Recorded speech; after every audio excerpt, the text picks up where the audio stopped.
36 years.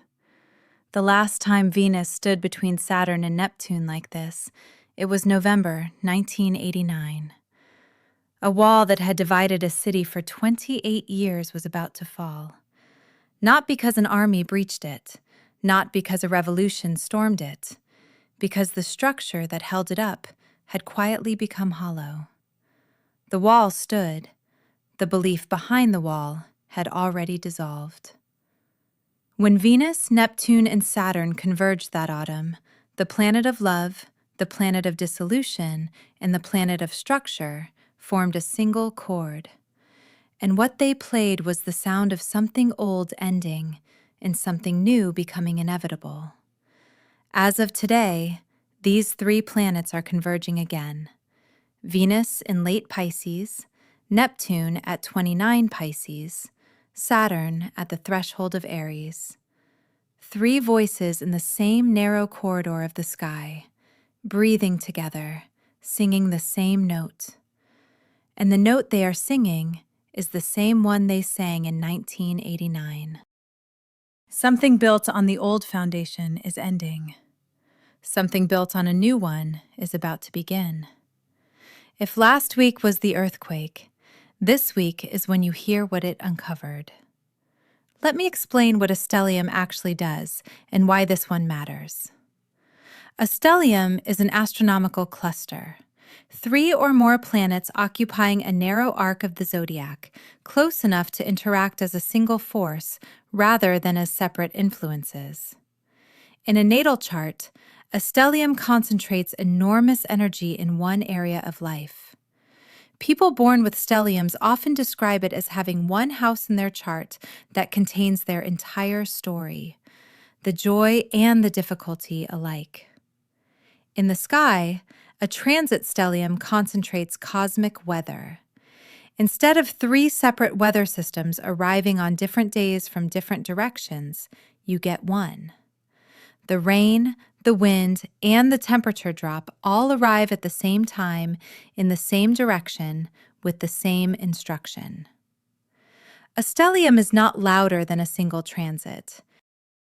It is more coherent, and coherence, in cosmic terms, is power. A single voice can be ignored.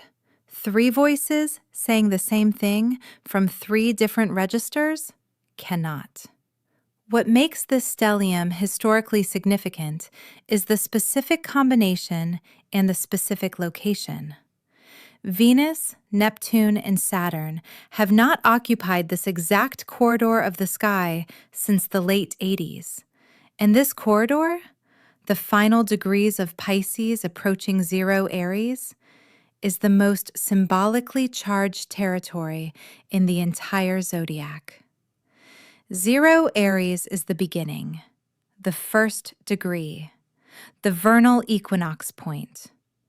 When planets cluster at this threshold, they are standing at the door between one age and the next. Now let me introduce the 3 voices. Venus. She entered Pisces 5 days ago. She is love at its most unbounded, love without armor, without contract, without the defense mechanism that usually keeps the heart at a manageable level of exposure. Venus in late Pisces is the final days of the softest possible expression of love. She is about to cross into Aries, where love becomes bold and direct. But right now, in these final degrees, she is still liquid, still dissolving, still reaching. Neptune. Neptune has been in Pisces since 2012, 14 years. An entire generation has grown up under Neptune in her own sign, the sign she rules. Neptune is the dream, the ideal, the vision of what could be. She is also the fog, the illusion, the beautiful lie that feels more true than the ugly truth. Neptune at 29 degrees of Pisces is at the absolute end of her journey through this sign. She will enter Aries in late March and will not return to Pisces in our lifetimes. What you are feeling right now, this sense that something vast and intangible is ending, that a dream cycle that has been running for over a decade is reaching its conclusion, that is Neptune at the exit. She is gathering everything she carried through Pisces and preparing to leave it at the door. Saturn. Saturn entered the final degree of Pisces weeks ago and is approaching 0, Aries. Saturn is the builder, the boundary, the planet that says, what is real? What holds weight? What survives when the illusion falls away? Saturn does not dream. Saturn tests. And when Saturn reaches 0 Aries, he begins a new cycle of testing, a new set of structures to build, a new set of boundaries to draw. But first, he must finish with Pisces. He must account for everything that was built on illusion, on avoidance, on beautiful narratives that substituted for hard truth. Here's what that actually looks like when all three converge: love, dreams, and structure, occupying the same narrow band of sky. Venus says, what do I feel? Neptune says, what do I imagine? Saturn says, what is actually true?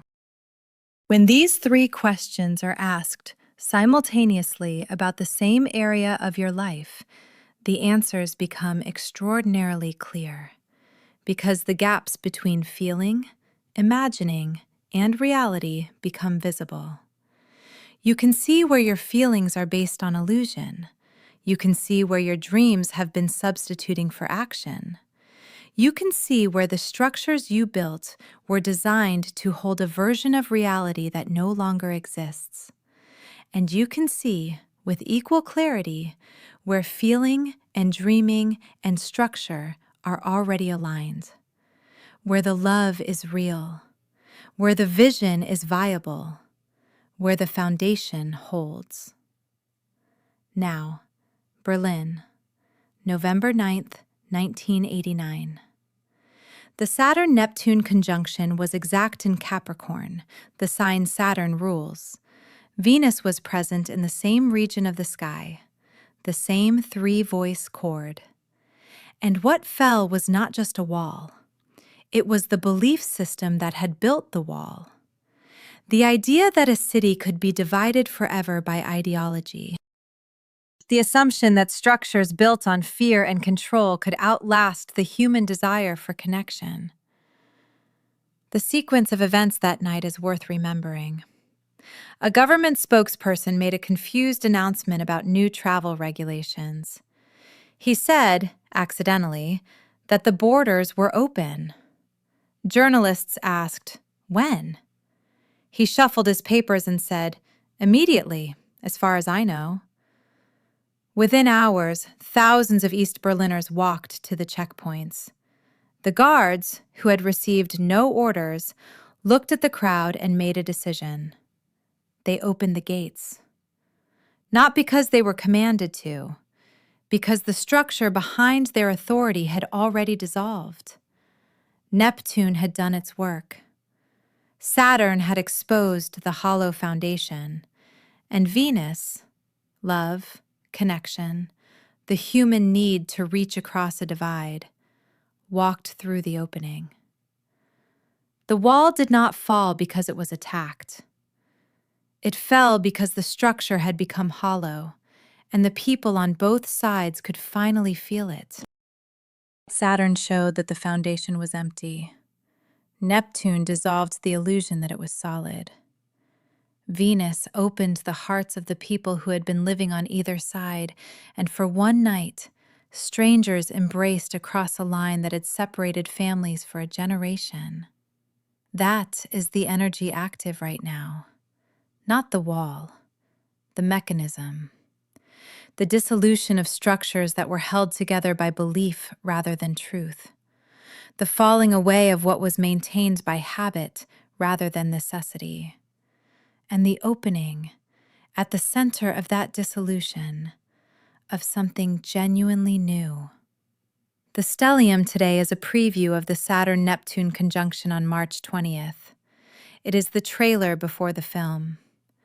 What the conjunction will do in a single moment, the stellium is doing gradually over days. It is softening the structures that need to fall.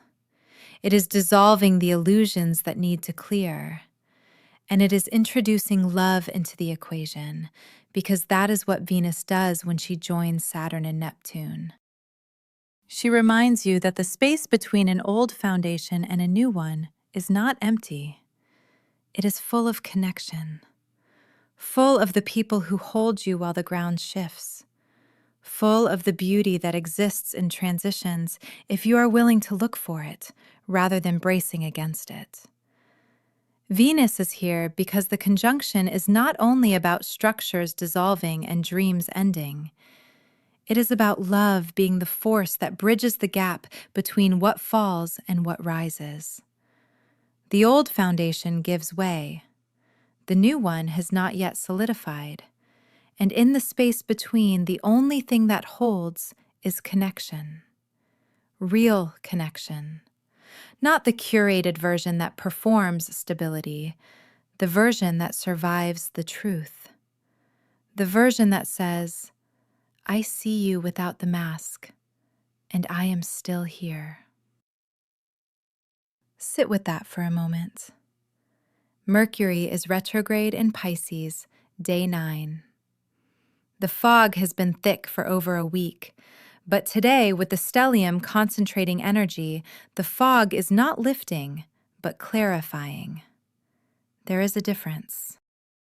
Lifting means the fog goes away. Clarifying means you begin to see shapes inside the fog, outlines, silhouettes of what is real. And tomorrow, the cazimi. Mercury will pass through the heart of the sun. For approximately 1 hour, the fog will part completely. Whatever you have been trying to understand since the retrograde began, whatever question the eclipse raised that you still cannot fully answer, the cazimi will illuminate it. Today is preparation. Tomorrow is the moment. Here is how the stellium lands for each sign. 1 action for the convergence. Aries. The stellium is in your 12th house, on the very edge of your first.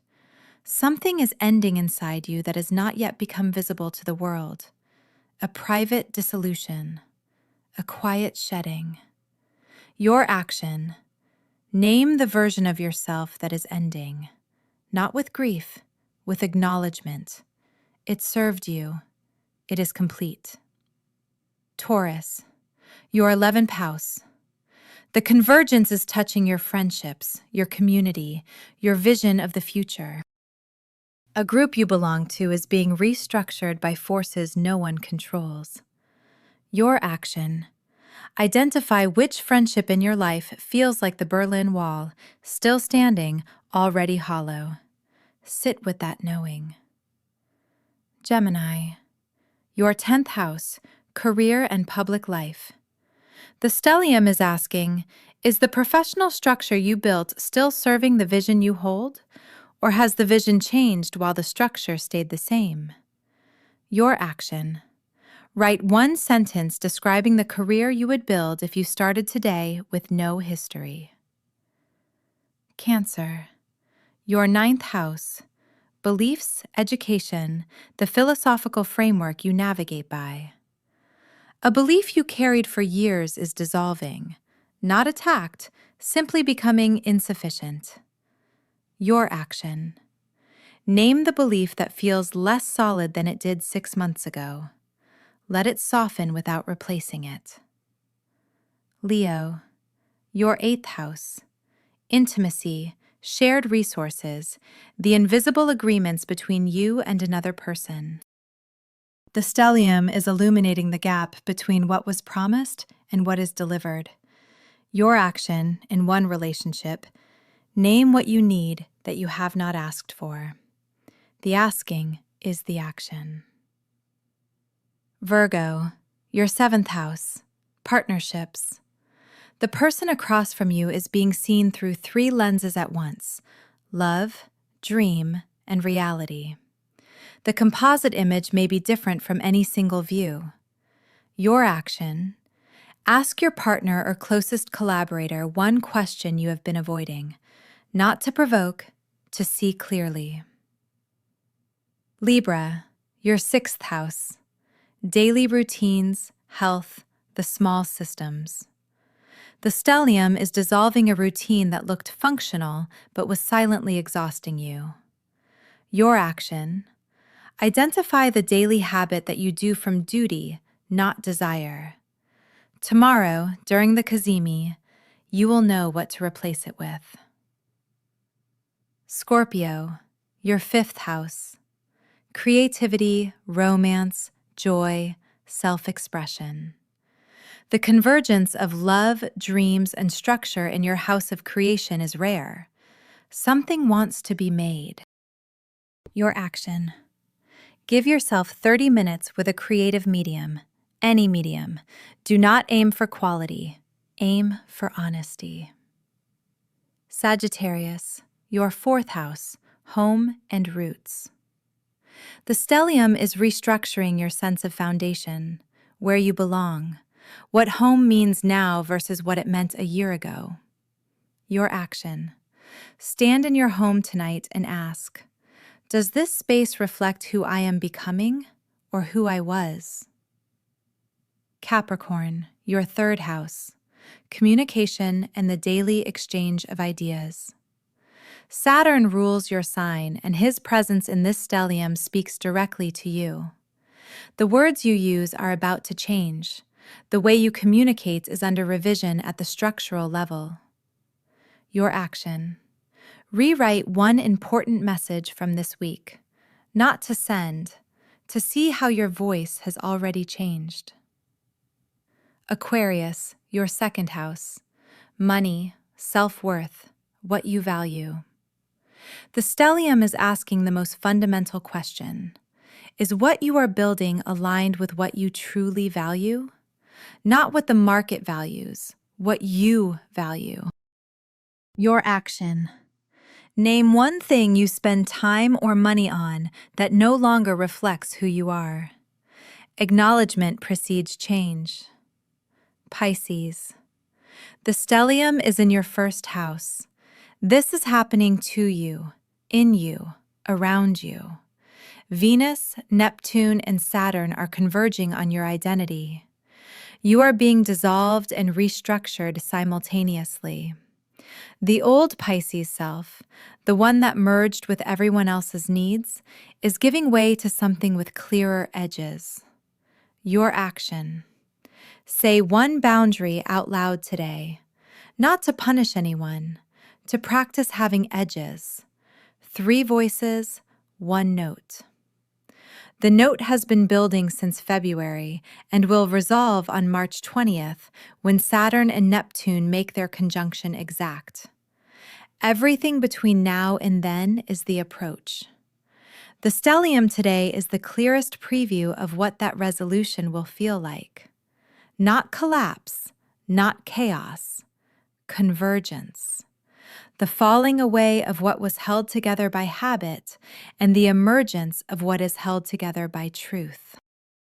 The seeds planted in this convergence will grow through the spring and into the summer.